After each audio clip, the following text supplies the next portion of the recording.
Hostel की real भूतिया कहानी।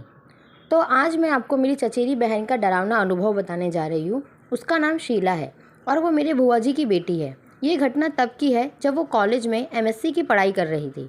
वो उस समय वहाँ के गर्ल्स हॉस्टल में ही रहा करती थी। परीक्षा से पहले वो और उसकी कुछ सहेलियाँ लाइब्रेरी में पढ़ाई कर रही थी। पढ़ाई करते हुए रात के 12:30 बज चुके थे।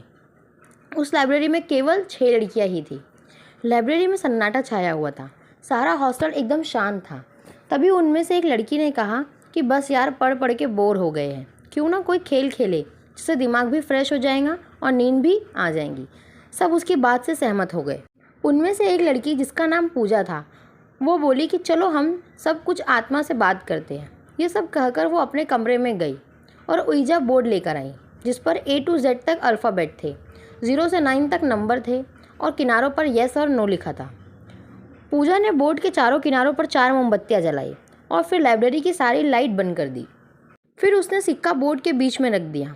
उनमें से 2 लड़कियां तो डर के मारे अपने कमरे में चली गई और बाकी चारों ने उस सिक्के पर एक एक उंगली रख दी। फिर पूजा ने कहा कि कोई डरना मत और यहाँ से उठना मत, वरना आत्मा नाराज़ हो जाएंगी। अब पूजा बोलने लगी, अगर यहाँ पर कोई आत्मा है तो प्लीज़ हमसे बात करो। लाइब्रेरी में अजीब सा सन्नाटा और अंधेरा छाया हुआ था। अचानक लाइब्रेरी में कहीं से कुछ आवाज़ आई। उन्होंने सोचा शायद कोई किताब गिर गई होंगी। उसी समय सिक्का हिला और रानी दीदी ने पूछा, क्या यहाँ पर कोई आत्मा है? तभी छत पर लगा बंद पंखा जोर से हिलने लगा। सभी लड़कियाँ डर गई, लेकिन पूजा ने कहा कि कोई भी लड़की अकेली मत भागना, ऐसे करने से आत्मा उसे नुकसान पहुँचा सकती है। उसके बाद पूजा ने ऊपर देखते हुए कहा कि अगर कोई आत्मा यहाँ है तो हमसे बात करें। कुछ देर तक सन्नाटा रहा और अचानक सारी मोमबत्तियाँ बुझ गई और लाइब्रेरी से कदमों की ठक ठक की आवाज़ आने लगी। सभी लड़कियां डर के मारे भाग गई, लेकिन रानी दीदी पीछे रह गई और उनसे दरवाज़ा नहीं खुल रहा था। अचानक उन्हें लगा कि कोई उन्हें पीछे की तरफ खींच रहा है।